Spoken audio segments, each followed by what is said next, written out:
எந்த அளவுக்கு சாஃப்டா இருக்குன்னு நீங்க பாருங்க.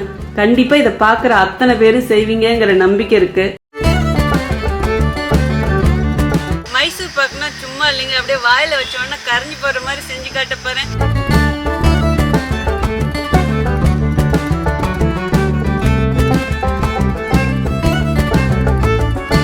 Hi friends, welcome to cook with Sangeetha. இன்னைக்கு நம்ம பார்க்க போறது ஸ்வீட் ரெசிபி. ஆமாங்க, ஸ்வீட் செஞ்சு ரொம்ப நாள் ஆச்சு. அதுவும் நம்ம ட்ரெடிஷ்னல் ஸ்வீட்டான மைசூர் பாக்கு தான் செஞ்சு காட்ட போறேன். மைசூர் பாக்குனா சும்மா இல்லைங்க, அப்படியே வாயில வச்சோன்னா கரைஞ்சி போற மாதிரி செஞ்சு காட்ட போறேன். மைசூர் பாக்கு செய்யறது ரொம்ப ஈஸி தான், பட் அது எல்லாருக்குமே வராது. எந்த இடத்துல தப்பு நடக்கும், மெயினாக பார்த்தீங்கன்னா பாவு பதம் காய்ச்சும் போது. ஸோ இந்த மிஸ்டேக்லாம் இல்லாமல் எப்படி இதை ரொம்ப சாஃப்டாக நம்ம ஸ்ரீகிருஷ்ணா கடையில் இல்லை அடையார் ஆனந்த் பவன் கடையெல்லாம் வாங்கி சாப்பிடுவோம்ல, அதை விட இன்னைக்கு அஸ்தலாக செஞ்சு காட்ட போகிறேங்க. ஆனால் ரொம்ப எளிமையான முறையில் சங்கீதா ஸ்டைலில் செஞ்சு காட்ட போகிறேன். நம்ம சேனலை யாரெல்லாம் என்ன சப்ஸ்கிரைப் பண்ணலையோ சப்ஸ்கிரைப் பண்ணுங்கள். ப்ளீஸ் கீழே இருக்கிற பெல் பட்டனில் மறக்காமல் ஆள் கொடுங்க. அப்போ தான் நான் போகிற வீடியோ உங்களுக்கு உடனே வரும். வாங்க இப்போ எப்படி செய்யறதுன்னு பார்க்கலாம். இப்போ மைசூர் பாக்கு செய்யறதுக்கு ஃபர்ஸ்ட் எண்ணெயும் நெய்யும் நம்ம சூடு பண்ணிக்கணுங்க. அதுக்கு ஸ்டவ் ஆன் பண்ணி ஒரு பாத்திரம் வச்சுட்டேன். டோட்டலா 1.5 கப் நெய்யோ ஆயிலோ ஊற்றணும். இன்னைக்கு நான் நெய்யும் ஆயிலும் சேர்த்து ஊற்றி செய்ய போறேன். ஸோ இப்போ ஃபர்ஸ்ட் 1/2 கப் ரீஃபண்ட் ஆயில் எடுத்திருக்கேன். அதையும் இதிலே ஊற்றிக்கலாம். நீங்க வெறும் எண்ணெயிலே வேணாலும் செய்யலாம், இல்ல நெய்யில மட்டுமே வேணாலும் செய்யலாம். 1 கப் சுத்தமான நெய் எடுத்து வச்சிருக்கேன், அதுவும் இதிலே ஊத்திக்கலாங்க. இந்த எண்ணெயும் நெய்யும் காய்ச்சற பதம் ரொம்ப முக்கியம். இப்ப அடுப்பணல் மீடியமா வச்சிருங்க. இது நல்லா காயிட்டுங்க. பாருங்க, அப்படியே பபிள்ஸ் வர மாதிரி இருக்கு. ஸோ இந்த அளவுக்கு எண்ணெய் சூடானா போதும், கொதிக்கணுங்கிற அவசியம் கிடையாது. இப்ப ஸ்டவ் ஆஃப் பண்ணிடுங்க. எந்த கப்பில் கடலை மாவு எடுக்கிறீங்களோ அதே கப்பில் தான் மற்ற அளவும் எடுத்துக்கணும். நான் இன்னைக்கு மெஷரிங் கப்பில் எடுத்திருக்கேன். நீங்கள் நார்மலாக வீட்டில் இந்த மாதிரி கிண்ணம் வச்சுருப்போம் இல்லைங்களா, அதில் வேணாலும் எடுத்துக்கலாம். இப்போது காய்ச்சின இந்த எண்ணெயும் நெய்யும் அப்படியே இருக்கட்டுங்க. வாங்க இப்போ மைசூர் பாக்கு மாவு எப்படி மிக்ஸ் பண்ணுறதுன்னு பார்க்கலாம். இப்போது மாவு மிக்ஸ் பண்ணுறதுக்கு நான் ஒரு பவுல் எடுத்துக்கிட்டேங்க. ஃபஸ்ட்டு மாவு ஜலிச்சிக்கணும். அதுக்கு ஒரு ஜல்லடை எடுத்துக்கிட்டேன். 1 கப் கடலை மாவு எடுத்திருக்கேன், அதுவும் இதிலே போட்டுக்கலாம். கடலை மாவு கட்டி கட்டியாக இருக்கும். ஸோ நம்ம இந்த மாதிரி ஜலிச்சுக்கிட்டோமா கட்டி இல்லாமல் வந்துடும். அப்படியே இதை ஜலிச்சிக்கலாங்க. இந்த மாதிரி மாவு சலிச்சு எடுத்துக்கணுங்க. இப்போது நம்ம காய்ச்சி வச்ச எண்ணெயும் நெய்யும் எடுத்துக்கோங்க. இதில் பாதி இப்போ கடலை மாவில் ஊற்றணும். அப்படியே ஒரு ஸ்பூன் எடுத்து கிளறிக்கிட்டே ஊற்றுங்க. கொஞ்சம் சூடாக இருக்கும் போதே இதில் ஊற்றிடணும். பாதி மட்டும் ஊற்றினா போதும், கட்டி இல்லாமல் கிளறிக்கோங்க. இந்த அளவுக்கு ஊற்றினா போதுங்க. மீதியை அப்படியே ஒரு பக்கம் வச்சிடுங்க. இது திரும்பவும் சூடுலாம் பண்ண வேண்டாம். இந்த மாதிரி சூடா நெய்யும் எண்ணெய் ஊற்றி மிக்ஸ் பண்ணும்போது இந்த கடலை மாவுல இருக்கிற பச்சை மணமும் போயிடும். மைசூர் பாக்கு செய்யும் போது நமக்கு கட்டிப்படாம இருக்கும். இதே நீங்க அப்படியே மாவை டைரக்டா மைசூர் பாக்கு செய்யும் போது போட்டீங்கன்னா கட்டி வரத்துக்கு சான்ஸ் இருக்கு. இந்த அளவுக்கு நல்லா கட்டி இல்லாம கரைச்சிக்கிட்டா போதுங்க. இப்ப மைசூர் பாக்கு செய்யறதுக்கு நம்ம மாவு ரெடி பண்ணியாச்சுங்க. வாங்க இப்ப எப்படி மைசூர் பாக்கு செய்யறதுன்னு பார்க்கலாம். மைசூர் பாக்கு செய்ய ஸ்டார்ட் பண்ணுறதுக்கு முன்னாடி மைசூர் பாக்கு ட்ரே ரெடி பண்ணிடலாங்க. அகலமான ஒரு ட்ரே எடுத்துக்கிட்டேன். 2-3 ட்ராப் நெய் ஊற்றிக்கலாங்க. இப்போ இது எல்லா இடத்துலையும் அப்படியே நல்லா தேய்ச்சி கொடுங்க. அப்போ தான் நமக்கு மைசூர் பாக்கு அடியில் ஒட்டாமல் வரும். நான் கண்ணாடி பவுல் எடுத்திருக்கேன். நீங்கள் நார்மலாக எப்பயும் எப்படி செய்வீங்களோ அதுலேயும் செய்யலாம். இதை அப்படியே ஒரு பக்கம் வச்சுடுங்க. மைசூர் பாக்கு செய்யறதுக்கு ஸ்டவ் ஆன் பண்ணி அகலமான ஒரு கடாய் வச்சுட்டேங்க. நீங்கள் நல்லா அடி பிடிக்காத கடாயாக எடுத்துக்கணும். அதாவது கடாய் நல்லா திக்காக இருக்கிற மாதிரி எடுத்துக்கோங்க. 1 கப் சர்க்கரை எடுத்துருக்கேங்க, அதுவும் இதிலே போட்டுக்கலாம். இப்போ அடுப்பணல் கம்மியாக வச்சுடுங்க. எந்த கப்பில் சர்க்கரை எடுத்துமோ அதில் 1/2 கப் தண்ணி எடுத்து வச்சுருக்கேன், அதுவும் இதிலே ஊற்றிக்கலாம். இப்போ அடுப்பணல் நல்லா ஃபுல்லாக வச்சுடுங்க. அப்படியே ஒரு தடவை நல்லா மிக்ஸ் பண்ணி கொடுங்க. பாகு நல்லா கொதிச்சு வரட்டுங்க. எந்த அளவுக்கு இந்த பாகு பதம் இருக்கணுங்கிறத நான் உங்களுக்கு காட்டுறேன்.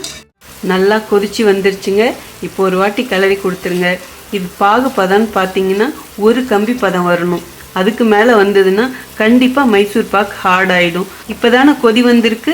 அடுப்பணல் மீடியமாகவே இருக்கட்டும். இப்போ பாருங்கள், எல்லாமே பொங்கி வரல, சும்மா கொஞ்சமாக தான் அப்படியே பபிள்ஸ் மாதிரி வருது. 1 கம்பி பதம் வரும்போது எல்லாம் அப்படியே நல்லா பொங்கிட்டு முட்டை முட்டையாக வரும். ஸோ அதுதான் கரெக்டான ஸ்டேஜ். சும்மா அப்பப்போ இடையில இப்படி கலரி கொடுத்துக்கிட்டே இருங்க. பாருங்கள், எல்லா இடமும் அப்படியே நல்லா பொங்கி வருது. இப்போ ஃபஸ்ட்டு நம்ம பதம் எப்படி இருக்குன்னு பார்க்கலாம். ஒரு கையில் தண்ணி தொட்டுட்டு அதுக்கப்புறம் இங்கே பாருங்கள், அப்படியே கொஞ்சமாக இப்படி பாகு எடுத்துட்டு இப்போ கையில் இங்கே பாருங்கள், இப்படி பாருங்கள், இன்னும் வரல. ஆனால் பாகு கொஞ்சம் திக்காக இருக்குது முன்ன இருந்ததை விட. ஸோ இனிமே நம்ம கேர்ஃபுல்லாக பார்க்கணும். 10 செகண்டுக்கு ஒரு தடவை இந்த மாதிரி நம்ம எடுத்து பார்த்துக்கிட்டே இருக்கணும். நான் இடையில தொட்டு பார்த்துக்கிட்டே இருக்கேங்க. இதுதாங்க ஒரு கம்பி பதம். பாருங்க, இதுதான் கரெக்டான பதம். ஸோ இந்த அளவுக்கு பாகு பதம் இருந்தால் போதுங்க. இப்போது நம்ம கரைச்சி வச்ச கடலை மாவை நல்லா ஒரு தடவை மிக்ஸ் பண்ணிக்கோங்க. இப்போது கொஞ்சம் கொஞ்சமாக ஊற்றிக்கிட்டு அப்படியே மிக்ஸ் பண்ணி கொடுத்துக்கிட்டே இருங்க. அடுப்பானால் இப்போ ஃபுல்லாக கம்மியாக இருக்கணும். நான் நல்லா பெரிய கடாயாக எடுத்திருக்கேன், ஏன்னா அப்போ தான் நமக்கு கிளறதுக்கு ஈஸியாக இருக்கும். மாவு ஊற்றின உடனே ஒரு நிமிஷத்துக்கு கம்மியான தீயில வச்சு இதை கிளறி கொடுங்க. நீங்கள் எங்கேயாவது ஒரு தடவை விட்டுட்டிங்கன்னா கண்டிப்பாக அடிப்பிடிக்க ஆரம்பிக்கும். இந்த மாவில் இருக்கிற பச்சை மணம்லாம் போகணும். அது வரைக்கும் நல்லா அப்படியே இதுலேயே கிளறி கொடுத்துட்ருங்க. சைடில் இருக்கிறதையும் அப்படியே நல்லா எடுத்து கொடுத்துருங்க. அடுப்பணல் அப்பப்போ கூட்டிக்கணும், அப்பப்போ குறைச்சிக்கணும். பாருங்கள், இப்போ கொஞ்சம் கூட நெய்யோ எண்ணெயோ இல்லை. இந்த ஸ்டேஜில் கொஞ்சம் கொஞ்சமாக நம்ம காய்ச்சி வச்சு நெய்யும் எண்ணெயும் ஊற்றிக்கலாங்க. அடுப்பணல் கம்மியாக வச்சுக்கிட்டு அப்படியே கொஞ்சம் கொஞ்சமாக ஊற்றி கொடுங்க. இது இழுக்கட்டும், அதுக்கப்புறம் நம்ம மீதி இருக்கிறத ஊற்றிக்கலாங்க. நீங்கள் அடுப்பில் வச்சு திரும்பவும் நெய்யை சூடு பண்ணிங்கன்னா கண்டிப்பாக பொறுன்னு ஆகிடும் மைசூர் பாக்கு. இந்த ஆயில் அப்சர்வ் பண்ணுற வரைக்கும் நல்லா விடாமல் கிளறி கொடுத்துக்கிட்டே இருங்க. பாருங்கள், எல்லா ஆயிலும் இழுத்துருச்சு. இப்போ மீதி இருக்கிறதையும் ஊற்றிக்கலாங்க. நம்ம எந்த அளவுக்கு அளவு அளந்து எண்ணெயும் நெய்யும் வச்சோமோ அதை ஃபுல்லாகவே ஊற்றிடுங்க. இந்த ஆயிலும் நெய்யும் எல்லாமே அப்சர்வ் ஆகிடும்.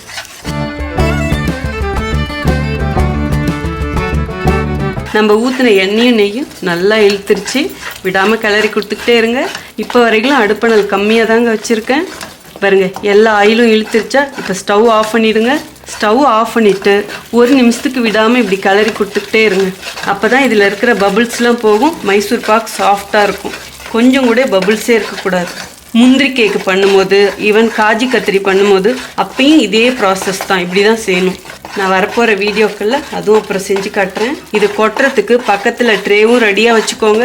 ஏன்னா உடனே டக்குன்னு கொட்டிடணும். பாருங்க, முன்ன இருந்ததை விட கட்டி ஆகிட்டே வருது. கொஞ்சம் கை வலிக்கும், ஆனால் சிரமம் பார்க்காம விடாமல் கிளறி கொடுத்துக்கிட்டே இருக்கணுங்க. ஒவ்வொரு ஸ்டேஜ்லையும் அப்படியே நல்லா கட்டி ஆகிக்கிட்டே வரும். பாருங்க, இங்கே பாருங்களேன், அப்படியே களி மாதிரி வருது பாருங்க. இந்த மாதிரி இருக்கணும். நான் 30 செகண்ட் தான் கிளறி இருக்கேன். இன்னும் ஒரு 30 செகண்ட் இதே மாதிரியே கிளறி கொடுத்துக்கிறேங்க. A few minutes later. ஒரு நிமிஷம் நல்லா கிளறி கொடுத்துட்டேங்க. இப்போ இது உடனே ட்ரேவில் மாற்றிடலாம்.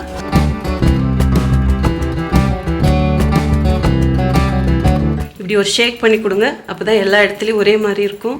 மேலே அப்படியே கொஞ்சமாக நெய் போட்டுட்டு அதுக்கப்புறம் இப்படி நல்லா ஸ்ப்ரெட் பண்ணி கொடுங்க. அப்போ ஸ்பூனில் ஒட்டாது.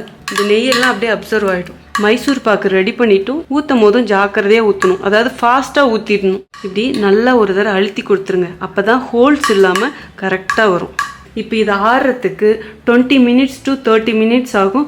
கொஞ்சம் ஈரமாக இருக்கும் போதே நம்ம கட் பண்ணிடணும். ரொம்ப ட்ரை ஆகிடுச்சுன்னா அப்புறம் கட் பண்ணும் போது மைசூர் பாக்கு உடையும்.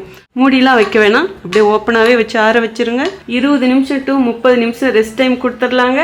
அதுக்கப்புறம் பார்க்கலாம். நம்ம மைசூர் பாக்கு ரெஸ்ட் டைம் கொடுத்து 30 நிமிஷம் முடிஞ்சிடுச்சுங்க. இனிமேல் கட் பண்ண ஸ்டார்ட் பண்ணிடலாம். அப்படியே உள்ள லேசான ஒரு சூடு தான் இருக்குது. இந்த டைமில் கட் பண்ணால் கரெக்டாக இருக்கும். நான் வெஜிடபிள் கட்டரை எடுத்துக்கிட்டேங்க. இதை அப்படியே இது மேலே வச்சிடலாம். ஈவன் நீங்கள் பிளேட் மேலே வேணாலும் கமுத்துக்கலாம், இல்லைன்னா இப்படி கட்டரை வேணாலும் மேலே வச்சு கமுத்துக்கலாம். இப்போ இதை அப்படியே கமுத்துக்கலாங்க. அப்படியே அதே கீழே விழுந்துருச்சு.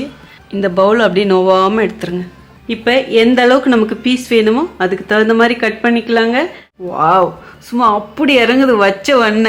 ஓ மை காட். இங்கே பாருங்க, இது அப்படியே இப்படி எடுத்து விட்டுருவோம். எப்படி இருக்கு பாருங்க. அப்படியே நோவாமல் கட் பண்ணுங்க. இங்கே பாருங்க, அப்படி இப்படி லைட்டாக ஒரு கேப் பண்ணுங்க. கடையில் சாப்பிட்றத விட இது அவ்வளோ சாஃப்டாக இருக்கும். அப்படியே இப்படி லைட்டாக ஒரு ஷேக், அவ்வளோதான்.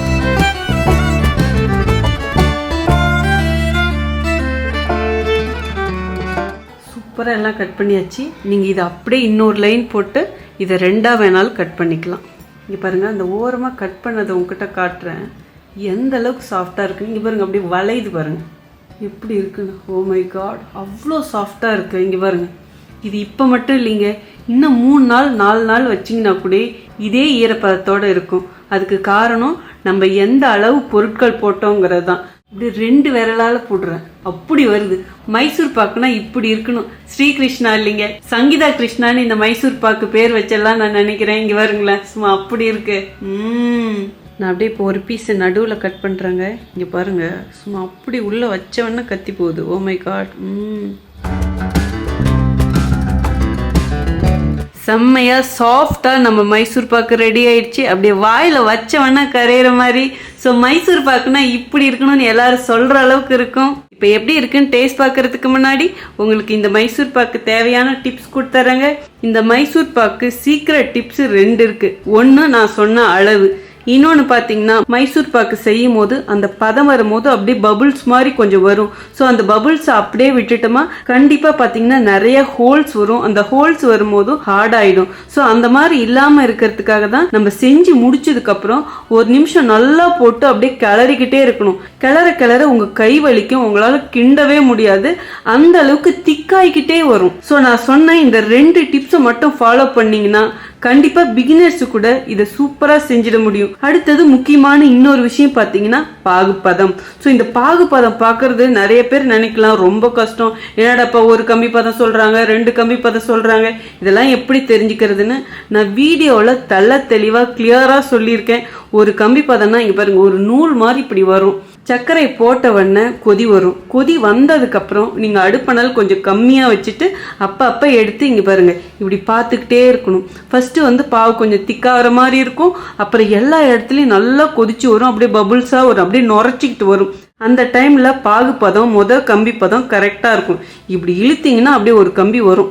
அதுக்கு அடுத்த ஸ்டேஜ் விட்டுட்டிங்கன்னா கண்டிப்பாக இங்கே பாருங்கள் இந்த அளவுக்கு சாஃப்டாக இருக்காது. இப்போ இந்த மைசூர் பாக்கு எடுக்கிறேன், அப்படியே வளையுது பாருங்கள், இந்த அளவுக்கு சாஃப்டாக இருக்கணும். இப்படி இருந்தால் தான் நீங்கள் செஞ்ச உடனே இதே மாதிரியே இருக்கும். இன்னும் 3-4 நாள் கழித்து சாப்பிட்டாலும் இதே சாஃப்ட்னஸில் இருக்கும். நெய் நல்லா வாசனையாக சுத்தமான நெய் போட்டிங்கன்னு வச்சுக்கோங்க, சும்மா அவ்வளோ பிரமாதமாக இருக்கும். அதே மாதிரி நீங்கள் எடுக்கிற எண்ணெய் வாசனை இல்லாத எண்ணெயாக இருக்கணும். ரீஃபைண்ட் ஆயில் ஊற்றுங்க, ரொம்ப வாசமாக இருக்கிறதா இருந்தால் நல்லா இருக்காது. நான் நெய்யும் எண்ணெயும் கலந்து செஞ்சுருக்கேன். நீங்கள் வெறும் நெய்யிலே வேணாலும் செய்யலாம், வெறும் எண்ணெயிலே வேணாலும் செய்யலாம். பட் இப்போ நான் சொன்ன மாதிரி செஞ்சீங்கன்னா பர்ஃபெக்டாக இருக்கும். அதே மாதிரி சர்க்கரை சும்மா ஜம்முன்னு ஜோராக இருக்குங்க. அப்படியே வாயில் வச்சவொன்னே அந்த ஸ்வீட்டு தெரியும். ஸோ அந்த அளவுக்கு தான் நான் ஸ்வீட் போட்டிருக்கேன். இப்போ வேற குழந்தைங்களுக்கு லீவாக இருக்கா, கண்டிப்பாக இதை செய்யலாமா அதை செய்யலாமான்னு பலவிதமான யோசனை. உங்களுக்காகவே ஹாலிடே ஸ்பெஷலாக இதை செஞ்சுருக்கேன். ஏன்னா உங்களை சில பேர் கேட்டிருந்தீங்க கமெண்ட் பாக்ஸில், அக்கா குழந்தைங்களுக்குலாம் ஹாலிடே வந்துருச்சு, ப்ளீஸ் ஹாலிடே ரெசிபி போடுங்க குழந்தைங்களுக்கு செஞ்சு கொடுக்கணும்னு. இந்த மாதிரி செஞ்சு கொடுத்தா குழந்தைங்களுக்கு மட்டுமாங்க, சின்னவங்கலேருந்து பெரியவங்க வரைக்கும் ஈவன் பல்லு இல்லாதவங்க கூட இதை சாப்பிடலாம். நீங்கள் இதே மாதிரி செஞ்சு பாருங்க, கண்டிப்பாக 100% நல்லா வரும். நீங்கள் இந்த ரெசிபியை செய்யணும்னு முடிவு பண்ணிட்டா 2 வாட்டி இந்த வீடியோ பாருங்க, ஒவ்வொன்றையும் நுணுக்கமாக கவனித்து செஞ்சீங்கன்னா எங்கேயுமே மிஸ்டேக்கே வராது. அந்த அளவுக்கு தெளிவாக சொல்லி கொடுத்துருக்கேன். ஸோ இந்த அளவுக்கு தெரிஞ்சுக்கிட்டாலே இந்த மைசூர் பாக்க சும்மா பிரமாதமாக செஞ்சிடலாங்க. இங்கே பாருங்களேன், வா எந்த அளவுக்கு சாஃப்டாக இருக்குன்னு பாருங்களேன். அட போங்க, இங்கே பாருங்க. கண்டிப்பாக இதை பார்க்குற அத்தனை பேரும் செய்வீங்கிற நம்பிக்கை இருக்குது. ஏன்னா நான் அவ்வளோ ஈஸியாக சொல்லி கொடுத்துருக்கேன். இப்போ எப்படி இருக்குன்னு டேஸ்ட் பார்த்தலாம். ஓ மை காட், வாயில வச்சோன்னா அப்படியே கரையுது, மெல்ட் ஆகுதுங்க, சான்ஸே இல்லைங்க. ஏங்க நான் என்னங்க சொல்கிறது, இதுக்கு மேலே சொன்னால் நீங்களே கோவப்படுவீங்க, என்னடாப்பா இவ்வளோ பில்டப் கொடுக்குதுன்னு. நிஜமாக இது பில்டப்பே கிடையாது. ஏன்னா அவ்வளோ ஈஸியாக செய்யலாம். பாருங்களேன், உள்ள ஒரு ஹோல்ஸ் இல்லை. வாயில் வச்சோம்னா பல்லுக்கெல்லாம் போல, அப்படியே நாக்கில் தான் இருக்குது, அப்படியே உள்ளே போகுது. அரை மைசூர் பாக்கு எடுத்து அப்படியே வாயில் போட்டுடலாம். நான் சொல்லிக்கிட்டே போகலாங்க, நிஜமாக சொல்கிறேன், அவ்வளோ சூப்பராக இருக்குது. ஸோ சங்கீதாவை ஃபாலோ பண்ணுறவங்க கண்டிப்பாக இதை செஞ்சு பாருங்கள். செஞ்சு பார்த்துட்டு எப்படி இருக்குன்னு சொல்லிட்டு கமெண்ட் பாக்ஸில் சொல்லுங்கள். உங்களுக்கும் இந்த ரெசிபி பிடிச்சதுன்னா ப்ளீஸ் மறக்காமல் ஃபஸ்ட்டு ஒரு லைக் கொடுத்துருங்க. நான் எப்பயும் சொல்கிறேன் அதே டைலாக் தான் இப்பயும் சொல்கிறேன். இதே மாதிரி செஞ்சு பாருங்கள். செஞ்சு பார்த்துட்டு உங்களுக்கு நல்லா வந்தால் மட்டும் உங்கள் ஃப்ரெண்ட்ஸ் அண்ட் ஃபேமிலிக்கு ஷேர் பண்ணுங்கள். நீங்கள் இது வரைக்கும் எனக்கு கொடுத்துட்ருக்க அன்புக்கும் ஆதரவுக்கும் ரொம்ப ரொம்ப நன்றி. உங்களுக்கு என்ன ரெசிபி வேணுமோ ப்ளீஸ் அதுவும் கமெண்ட் பாக்ஸில் சொல்லுங்கள். அதுக்கு முன்னாடி ஒரு ஹம்பிள் ரிக்வஸ்ட் இருக்குது. ஃபேஸ்புக்லேயும் நமக்கு குக் வித் சங்கீதா பேஜஸ் இருக்குது. ப்ளீஸ் அதுவும் அப்படியே லைக் பண்ணி ஃபாலோ பண்ணிக்கோங்க. இதே மாதிரி அடுத்த ஒரு ஸ்பெஷல் வீடியோவில் உங்களை சந்திக்கிறேன். Until then, see you. Bye bye. Love you all.